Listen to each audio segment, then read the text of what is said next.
Salut à tous. Alors aujourd'hui un petit déballage, une pièce qui est sur le marché déjà depuis un petit moment, mais je voulais quand même vous la présenter. L'allumage Bidalo Racing Factory. Magie!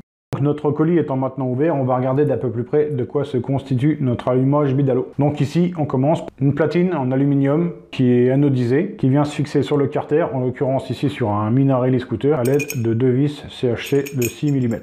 Donc on fixe ça solidement sur le carter. Sur cette platine vient se visser le stator. Et à l'intérieur du stator tournera notre rotor. C'est le mouvement du rotor passant devant l'induit qui va générer le courant électrique. Ici, notre stator vient se visser sur la platine via 3 vis CHC fournies. Voilà. La pièce montée. Enfin, la pièce montée, pas le gâteau, hein. Et le rotor. Donc, ça viendra comme ça. Nous avons deux repères d'allumage. Pourquoi ? Parce que l'allumage peut se monter aussi bien à droite ou à gauche sur le moteur. Suivant que ce soit sur une méca boîte, ça va être à gauche. Et sur un scooter, ça serait à droite. On a un repère à gauche ou un repère à droite, suivant la rotation du rotor. Une fois notre calage effectué, on viendra serrer notre rotor par l'écrou qui est fourni avec. Ici, une bobine haute tension. Ici, un CDI à l'intérieur duquel se trouve programmée la courbe d'allumage. Alors, comment ça se monte? Ici, tout simplement, on a une grosse cosse étanche. On vient clipper ensemble. Voilà. Ici, on ne peut pas se tromper. On a un fil bleu sur le fil bleu de la bobine haute tension, comme ça. Et ici, on a une cosse de masse qu'on viendra fixer à la masse. Alors, je vous rappelle que la bobine, elle aussi, doit être à la masse. Donc ici, on peut très bien venir visser la cosse sur la bobine et le tout visser au châssis. Alors, comment on démonte ça? Ici, il y a une petite languette. On appuie sur la languette et on tire sur la cosse. Et ça sort en forçant à peine. Quand même un truc sur lequel moi je vous mets en garde, c'est que la fixation de tout ça en rigide sur le cadre, c'est vraiment pas terrible.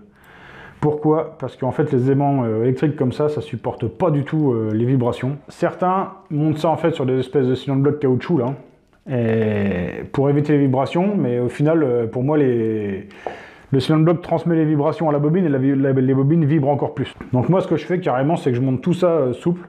Ma masse vissée sur ma bobine, ma bobine et mon CDI montés souple sur des railsans. Et ici, je mets une grosse tresse de masse, mais vraiment un truc costaud qui va de la bobine au moteur.